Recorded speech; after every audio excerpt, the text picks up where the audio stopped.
Bir müğənninin uğur qazanmağı təkcə onun sənəti, intellekti deyil, həm də əxlaqına da bağlı bir şeydir. Həm yaltaqlıq etməyi də bacarmalısan lazımi insanlara.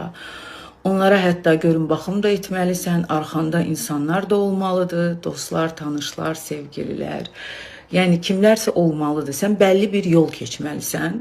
Mədəniyyət Nazirliyinin bir işçisi var idi, Nərmin. Nərmin gəlib mənə deyəndə ki, o vaxtı, bəs gəl mədəniyyət evi verək sənə, köhnə bir mədəniyyət evidir, oranı təmir elə, filan şey elə. Yəni həmən o xanım gəlib bir-bir müğənniləri bu mədəniyyət evlərinə direktor falan bölgələrdə atılmış bir mədəniyyət evlərinə qoyurdu ki, siz oranı təmir eləyin. Əlbəttə ki, dövlət hesabından nazirliyi pul siləcəkdi.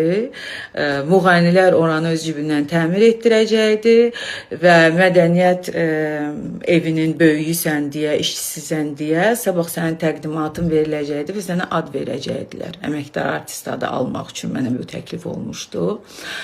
Ad almaq məsələsində də vaxtilə rüşvət yığılıb. Bayaq da qeyd elədim. O necə öz yolları var idi. Bəzilərini hansısa teatrlara, nə bilim, harasa işə düzəldirdilər, oradan təqdimatın verirdilər.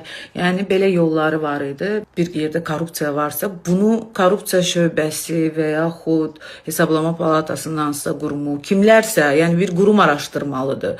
Bizim dediyimiz sözlə biz onu sübut eləyə bilmərik. Axı kim rüşvət verəndə video çəkir? O necə olur? Onu hansısa bir qurum eləyir də, ya bunu DTX eləyir, ya bunu korrupsiya prokurorluqda edir. Bunu kimlərsə bu qurumlar edir. Onlar araşdıra bilirlər ancaq. Çünki alınan evlər, maşınlar heç öz adlarına olmur bir çox vaxt. Nə qədər məmur tutuldu, gördük də. Hamısı onun bunun adına, qohumunun, nə bilim, dostunun, tanışının, xalasının, bibisinin adına alınmış əmlaklar idi.